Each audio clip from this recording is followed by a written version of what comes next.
Hey there, culprits and side hustling suspects. Welcome back to RFTV, Righteous Felon Television. Today we've got a brand new feature for you called Meet Your Dealer. Alright? And our first participant is none other than Brendan Cawley, CEO of Righteous Felon himself. From his humble beginnings as a small-time jerky slanger in the hamlet of Downingtown, Pennsylvania, to his reign as craft jerky kingpin with the industry under his crooked thumb, Brendan has always retained a vision, one where the righteous shepherd the weak-tongued through the valley of darkness, and where the gatekeepers that keep high-quality snacks out of the hands of good, crime-curious Americans are finally brought to their knees and pay for their trespasses. He's the keystone of the snack syndicate, the pusher man behind the curtain, a point man with a protein-packed product. And I'll tell you folks, getting Brendan El Jefe Cawley on the phone, jet-setting playboy, is no easy task. Getting this guy on the phone? All right, let's dial him up. Bring. All right, it looks like we got him. Hey, howdy, Brendan. It's so great that you took the call. Everyone here at RFTV really appreciates it. You started your company in 1912, and you look great. One moment. What's that? We gotta scrap it. We gotta roll it again.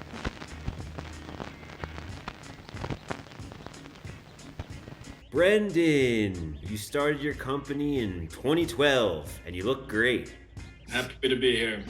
So, in the interest of time, let me just Gonna wrap it up. Let me just, wrap it up with this. You've set foot in my bear trap.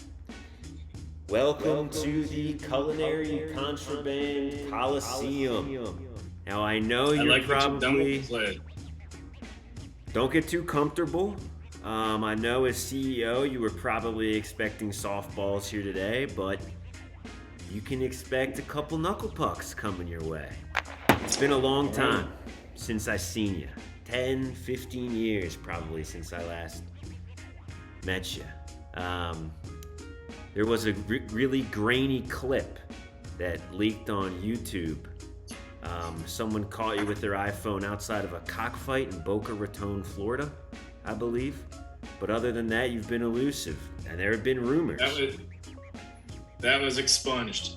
Some of us were expecting a large, flowing gray beard, and yet you've outlasted the elements. So my first question is, the elephant in the room.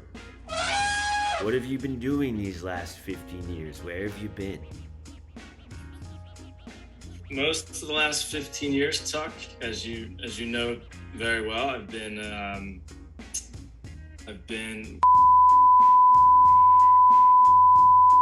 and an earth-shattering answer from a living legend. What was it about jerky? Okay, you sunk your gnashers into that sweet and smoky meat. Made you think, for this, I'm gonna break every single law in the book and stoke a flavor revolution. What was it? Oh man, I have just loved beef jerky from when I was a kid. Loved everything about it.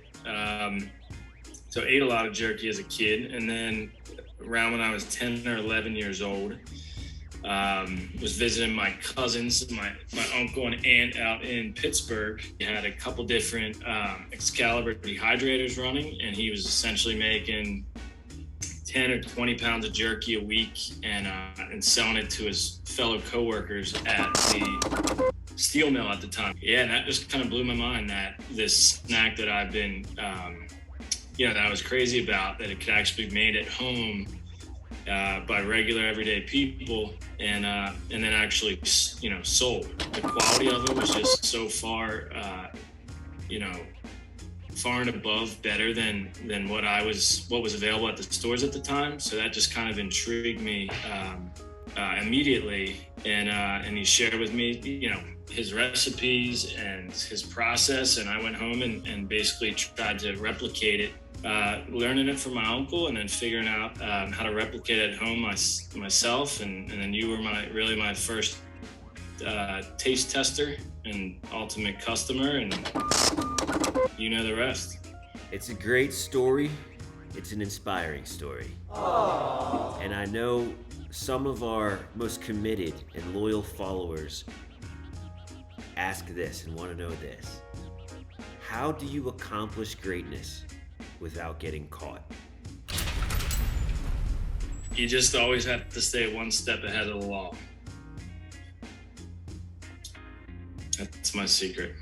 Next segment of this interview is called Should It or Shouldn't It? Deep dish pizza. Should it be considered pizza? Should. Homeschool. Should it be considered an education? Homeschool? A blank canvas. Should it be considered art? Shouldn't. It shouldn't. Shouldn't. The U.S. Embassy in Israel. Should it have stayed in Tel Aviv, or should it have been moved to Jerusalem?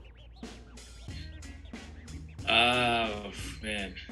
Should Beanie Babies have the same rights as regular babies? I stand with the Beanie Babies.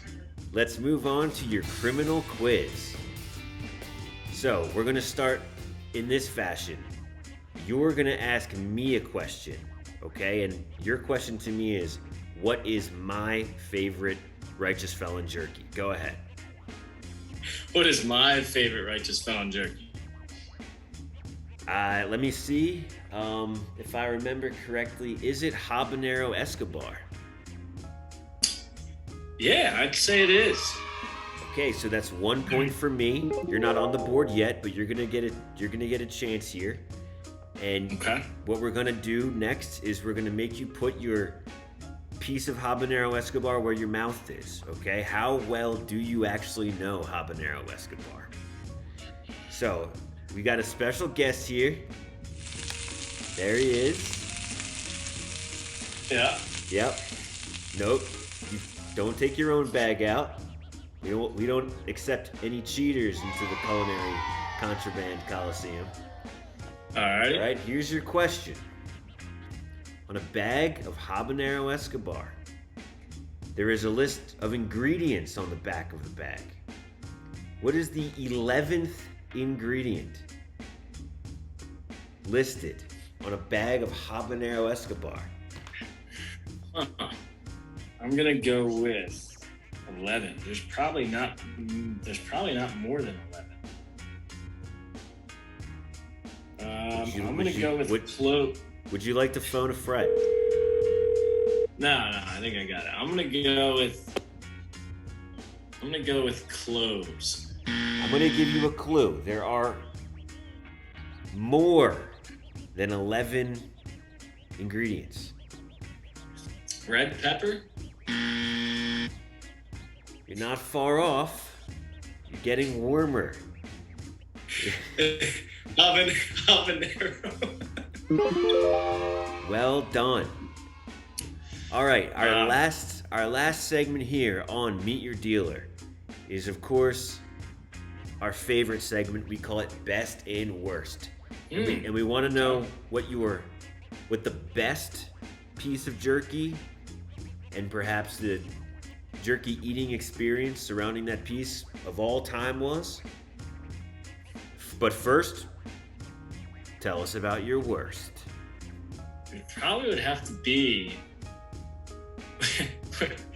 Mexico. When we were in Mexico City for your bachelor party, do you remember that little bag of, I guess it was jerky that we got at that 7-Eleven in Condesa?